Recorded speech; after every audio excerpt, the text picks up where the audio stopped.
Hello டிமிக்கிட்ட பாரசர்களே, வணக்கம் and welcome to தாயார் சமையலறை. தாயார் சமையலறை அப்படிங்கிற இந்த செக்மெண்ட்டுக்கு நீங்க கொடுக்குற ஆதரவு மிகப்பெரிய அளவில் இருக்கு. அந்த அடிப்படையில் ஆனந்தி அம்மா சமையல்ல இன்னைக்கு நம்ம என்ன வீடியோ பார்க்க போறோம் அப்படின்னு பாத்தீங்கன்னா பீட்ரூட் பொரியல். பீட்ரூட் பொரியலை நீங்க பல இடங்கள்ல வித்தியாசமா சாப்பிட்டிருந்தாலும் எங்க ஊர் ஸ்டைல் திருப்பாச்சேத்தி ஸ்டைல்ல நாங்க எப்படி செஞ்சு காட்டுறோம்ன்றத பாருங்க. உங்களுக்கு பிடிச்சிருந்துச்சுன்னா இந்த வீடியோக்கு ஒரு லைக், அப்படியே ஒரு ஷேர், அப்படியே ஒரு கமெண்ட் பண்ணிட்டு டிமிக்கிட்ட பா சேனலை சப்ஸ்கிரைப் பண்ணிக்கோங்க.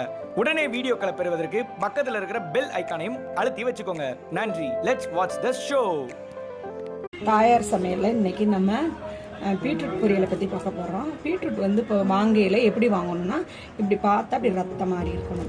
இப்படி சுரண்டோம்னா அப்படி ரெட் கலரில் இருக்கணும். டார்க் ரெட்டில் இருக்கக்கூடாது. அது வந்து ஒரு மாதிரி டீத்தூள் வாடை வரும். இது வந்து நல்லா டேஸ்ட்டாக இருக்கும். இப்படி இருக்கணும். கிழங்கு எடுத்துட்டு இப்போ சீச்சிட்டோமா, சீச்சதை இப்படி சீச்சிட்டு நல்லா வாட்டரில் வாஷ் பண்ணிவிட்டு இப்படி எடுத்துக்கோங்க. இப்படி குறுக்கு அப்படி நறுக்குங்க. சரியா? அதுக்கடுத்து இதை திரும்பி குறுக்க இப்படி நேர்வாக்கில் நறுக்குங்க. திரும்பி இதை இப்படி நறுக்கிட்டு இப்போ இதை நம்ம சீக்கிரத்தில் வச்சு சீக்கவும் செய்யலாம். அது சீக்கிரம் இனிச்சு கிடக்கிற மாதிரி இருக்கிறோம். அதால் இப்படி நம்ம கட் பண்ணிட்டோம்னா நல்லா டேஸ்ட்டாக இருக்கும். அதோடைய டேஸ்ட்டே வேறு மாதிரி. இப்படி நறுக்கிக்கிறோம். இதே மாதிரி எல்லாத்தையும் நறுக்கிட்டு நம்ம பொரியல் செய்ய போகிறோம். பீட்ரூட்டு பொரியல் எப்படி செய்ய போகிறோன்றதை பார்க்க போகிறோம். ஃபஸ்ட்டு எண்ணெய் இவ்வளோ கொஞ்சம் விட்டுக்கோங்க. விட்டுட்டு இவ்வளோ உளுந்து, கடுகு,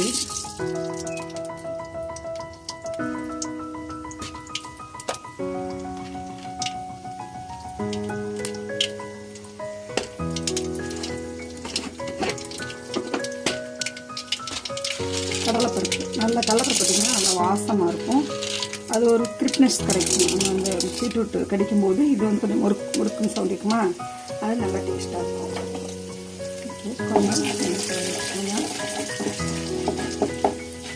நல்லா கொஞ்சம் வறுக்கிற மாதிரி வரும்போது வெங்காயம், பச்சை மிளகாய், கறிவேப்பிலை போட்டு தாளிச்சு ஓகே. இப்போ நான் லைட்டாக சிவப்பாக வச்சுலாம் நல்லா பொன்னிறத்துக்கு. அதுக்கப்புறம் நம்ம நறுக்கி வச்ச வெங்காயம், பச்சை மிளகாய், கறிவேப்பிலை போட்டு தாளிச்சு வச்சுக்கோம்.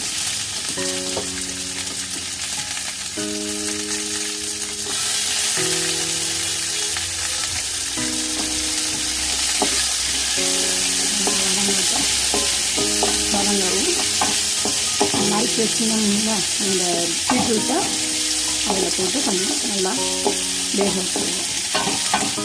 நல்லா வதங்கட்டும்.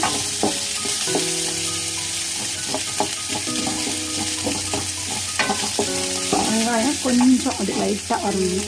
அப்போ தான் அந்த பச்சை வாசனை போகும். வெங்காய பச்சை வாசனை போகும். அது நல்லா பீட்ரூட்டு கூட்டு வைக்கலாம். பீட்ரூட்டில் அல்வா செய்யலாம். பீட்ரூட்டு பொரிக்க செய்யலாம். இதை சீவி செய்வாங்க ஒரு சிலர். நான் கொஞ்சம் நறுக்க தான் செய்கிறது. சீவல் வந்து இனிப்பு சுவை ரொம்ப தெரியும். இதில் அவ்வளோ தெரியாது. பச்சை மிளகாலாம் பரவாயில்ல. இங்கே பாருங்கள், அந்த கடலைப்பருப்பு இருக்குல்ல, சமையல் கடலைப்பருப்பு, அது இப்படி சவக்கணும். இப்படி செவந்துச்சுல, இப்போ நம்ம பீட்ரூட்டை இதில் இங்கே பாருங்கள் எவ்வளோ நைஸாக நிறுத்திருக்கோம். அது நைஸாக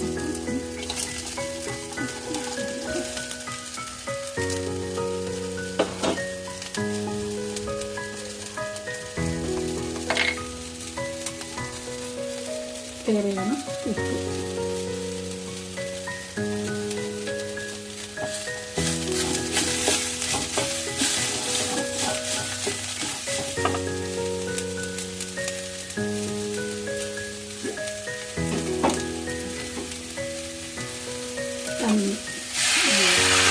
நல்லா வேகட்டும். நல்லா வெந்துச்சுன்னா பாருங்க, நல்லா தண்ணியாக விட்டுட்டு நல்லா வேகட்டும்.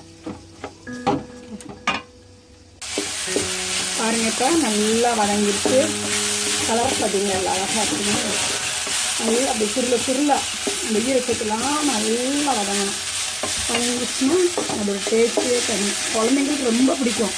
ஒருத்தவங்க அந்த கடலைப்பருப்புலாம் போடாமல் சும்மா தாளிக்கிறாங்க. அது ஒமட்டுற மாதிரி இருக்கும். அந்த கடலைப்பருப்பு போட்டிங்கன்னு சொல்லிட்டால் நல்ல டேஸ்ட் கிடைக்கும். பாருங்க, நல்லா அந்த கடலைப்பருப்பு தெரியுதா வெயிட்டு வெயிட்டா வாங்கினாங்கண்ணா நல்லா இருக்கா.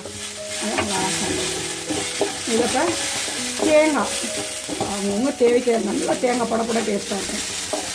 ஒருத்தவங்க ப்ரெஷர் இருக்குது, தேங்காய் சேர்க்கக்கூடாது, கொஞ்சம் செமிக்காது தேங்காய் அப்படின்லாம் நினைப்பாங்க, அவங்களாம் லைட்டாக கொடுத்தாங்க. நான் வந்து இப்போ லைட்டாக தான் கொடுக்கல. நல்லா இது அப்படியே போட்டுட்டு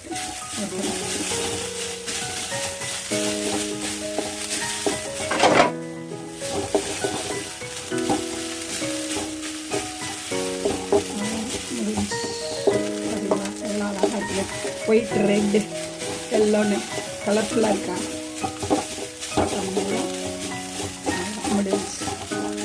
அவர்களே டேஸ்ட் பாருங்க. ஓனரா நானா ஓனர்? இது என்னமா இது? சுடுது சுடுது. What is this? சாப்பிட்டு பாருங்க. அதுல உள்ள அந்த பருப்பு தேங்காய் அதோட டேஸ்ட் ரொம்ப சூடா இருக்குமா? ஊதிக்கங்க, ஊதி சாப்பிடுங்க.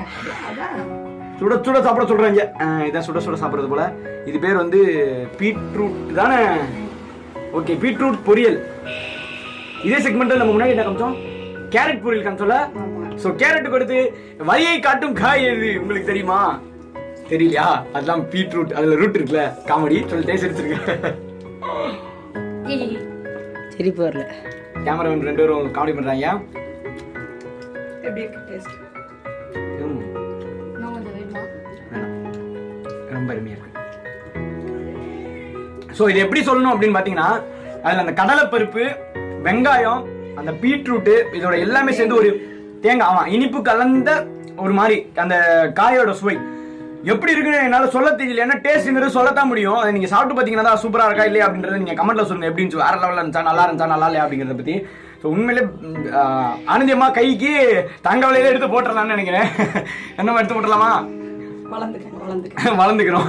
ஸோ எல்லாருமே ஆனந்தி அம்மா சமையல் ரொம்பவே பிடிச்சிருக்கும்னு நினைக்கிறேன். சப்போர்ட் பண்ணுங்க. உங்களோட ஆதரவு உண்மையில நல்லா இருக்கு. நான் பார்த்துருக்கேன், கிட்டத்தட்ட எல்லா வீடியோஸுமே சூப்பராக கமெண்ட் பண்ணிட்டு இருக்கீங்க. ஸோ அதே மாதிரி பரிசையா பாருங்க. நிறைய செக்மெண்ட் இது மாதிரி நாங்கள் இன்னும் கொஞ்ச நாள் போட்டோம். வெளியே போய் நாங்கள் லைவா வந்து கிராமத்து சமையல்லாம் இப்படி தான் இருக்கும் அப்படின்றத மண் பானையில சமைச்சு மண் அடுப்புல சமைச்சு நாங்கள் காட்ட போறோம் எப்படி இருக்குன்னு. ஸோ எங்க செக்மெண்ட்டை தொடர்ந்து ஃபாலோ பண்ணுங்க. எல்லாருக்குமே ரொம்ப நன்றிகள். ஸோ டிமிகிடப்பா சேனல் இந்த வீடியோ பிடிச்சிருந்தா என்ன வரணும்? சப்ஸ்கிரைப் தான் டெய்லியா போடுவாங்க. ஸோ இந்த வீடியோ பிடிச்சிருந்தா லைக் பண்ணிக்கோங்க. அப்படியே வந்து கமெண்ட் பண்ணிருங்க. உங்களுக்கு இந்த வீடியோவை ஃபாலோ பண்ணணும், டெய்லி ரெக்கமெண்டேஷன் வரணும் அப்படின்னு நினைச்சீங்கன்னா பக்கத்துல கீழே இருக்கிற ரெட் கலர் சப்ஸ்கிரைப் பண்ணி அழுத்திட்டு பக்கத்துல பெல் ஐகான் அழுத்திக்கோங்க. ஸோ இந்த வீடியோ வேற ஏதாவது பார்க்கணும், வேற ஏதாவது ஃபாலோ பண்ணி செஞ்சு பார்க்கணும் அப்படின்னு ஆசைப்பட்டீங்கன்னா ஷேர் பண்ணி விடுங்க. பிடிச்சிருக்கா பிடிக்கலன்றது கீழே வந்து கமெண்ட் பண்ணி தான் எங்களுக்கு தெரியும். ஸோ ஆனந்தி அம்மாவுக்கு நீங்க தான் கமெண்ட் பண்ணணும். ஸோ ரொம்ப நன்றிகள். நன்றி, வணக்கம். ஸோ இன்னைக்கு பீட்ரூட் பொரியல் வந்து செஞ்சாச்சு. ஸோ இதுல என்ன சத்து இருக்கு? இதில் வந்து அயன் சத்து அதிகமாக இருக்குது. பிளட்டு கம்மியாக இருக்கிறவங்களுக்குலாம் இது ரொம்ப நல்லா சேர்க்கணும். குழந்தைங்களுக்கு ரொம்ப சேர்க்கணும்னு சொல்லிட்டு நம்ம அதோட பிளட்டை வந்து லாஸ் ஆகுறதெல்லாம் நம்ம என்கரேஜ் பண்ணிக்கலாம். பிளட் வந்து இன்க்ரீஸ் ஆகும் சாப்பிட்றதுனால. செம வேற லெவலு. ஸோ எல்லாருமே எங்கள் அம்மா என்ன சொல்லுவாங்கன்னா, சோறு சாப்பிட்றதோட காய் அதிகமாக சாப்பிட்றான்னு சொல்லிட்டு சோரோட 2 மடங்கு காய் அதிகமாக அந்த மாதிரி வைப்பாங்க. ஸோ காயை வந்து நீங்கள் அந்த அளவுக்கு குழந்தைங்களுக்கு நீங்கள் கொடுக்கலாம். அந்த அளவுக்கு கொடுத்தீங்கன்னா ரொம்பவுமே புசுட்டிக்காக வளருவாங்க. இந்த சாப்பிட்டு புசுட்டிக்கா இருக்காரு, வேற மாதிரி ஆயிடுவாங்க உங்க பசங்க.